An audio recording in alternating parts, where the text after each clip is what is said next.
नमस्ते फ्रेंड, कैसे हैं आप सभी।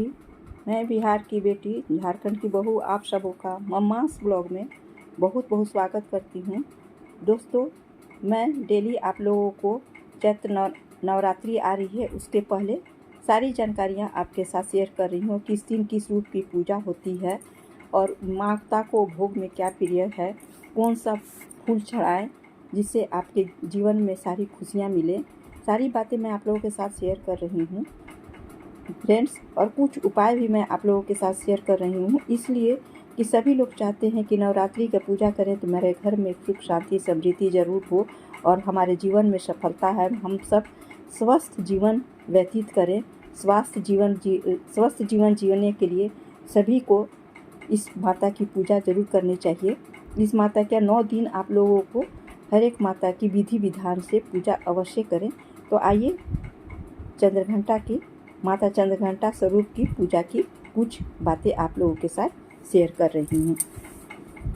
नवरात्रि के तीसरे दिन माता चंद्रघंटा स्वरूप की पूजा की जाती है।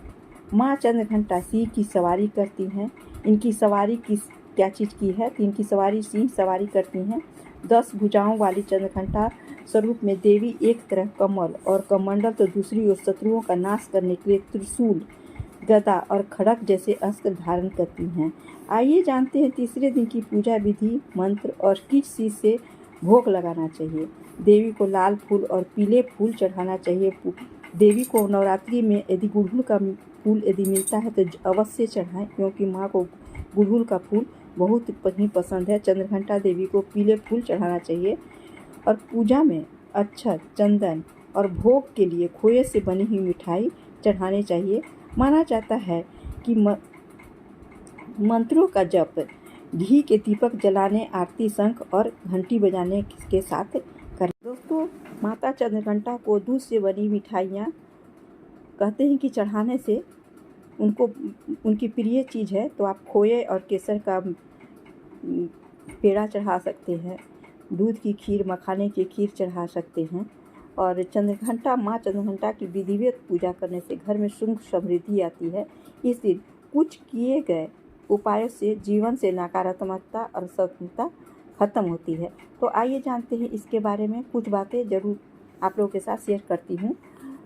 संतान प्राप्ति की इच्छा हो या अपनी संतान के निडर और सफल बनाना हो तो इसमें भी माता चंद्रघंटा की पूजा बेहद असरदार मानी जाती है। नवरात्रि के तीसरे दिन माँ चंद्रघंटा को लाल फूल, एक तांबे का सिक्का या तांबे की कोई भी वस्तु अर्पित करें। इसके बाद इस सिक्का अपनी पर्स में रख लें या गले में धारण कर लें।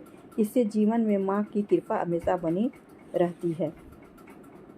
माँ की इस रूप को कमल की माला चढ़ाने से नौकरी में सफलता और आर्थिक समृद्धि मिलती है। आर्थिक समानता के लिए नवरात्रि के तीसरे दिन केले के पेड़ के जड़ में रोली, चावल, अक्षत, फूल और चने की दाल, गुड़ अवश्य चढ़ाने चाहिए। माता को सुनहरा या पीला रंग अति प्रिय है। माँ को पूजा में इस रंग का वस्त्र पहनना बेहद शुभ माना हो जाता है। यदि हो सके तो आप माता को इस रंग का वस्त्र भी अर्पित करें और स्वयं भी इस रंग के वस्त्र का धारण कर पूजा में शामिल हों। नवरात्रि के तीसरे दिन माँ चंद्रघंटा को लाल वस्त्र अर्पित करें। नर्वांत्र मंत्र का जाप करने के बाद इसे तिजोरी में रख लें।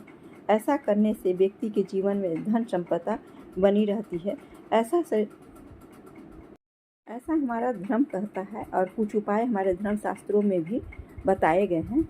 लोगों की कुंडली में शुक्र ग्रह से संबंधित परेशानी हो तो उन्हें नवरात्रि के तीसरे दिन चंद्रघंटा की पूजा अवश्य करनी चाहिए।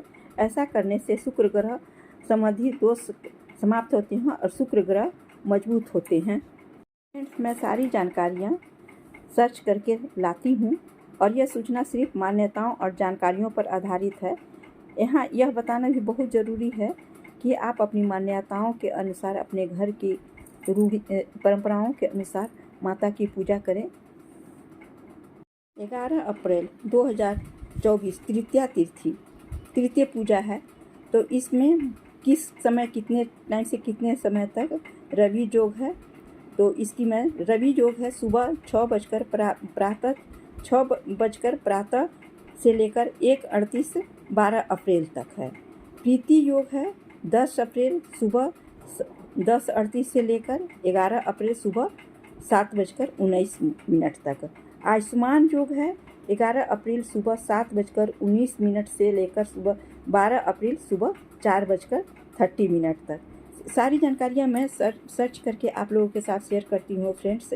तो यदि आप लोगों को मेरा ब्लॉग अच्छा लगता है तो प्लीज़ कमेंट में बताइएगा, जितना हो सके इसे अधिक से अधिक शेयर कीजिए अपने दोस्तों में, रिश्तेदारों में, जिससे सभी को इस पर्व के बारे में ज़्यादा से ज़्यादा जानकारियाँ हो सके और शुभ समय का शुभ जानकारियाँ सभी को प्राप्त हो सकें। यदि कुछ गलती होती है तो उसे भी आप बताया करें, क्योंकि सीखते ही सभी कुछ आता है। मिलती हूँ फ्रेंड्स आप लोगों से फिर एक नए ब्लॉग में नई जानकारी चौथी पूजा के बारे में सभी जानकारियाँ शेयर करूँगी आप लोगों के साथ। तो तब तक के लिए अपना ध्यान रखिए, अपनों का ध्यान रखिए और प्लीज़ लाइक शेयर और सब्सक्राइब अवश्य कीजिएगा। इससे हम सबों को प्रोत्साहन मिलता है आगे भी जानकारियाँ शेयर करने के लिए। धन्यवाद।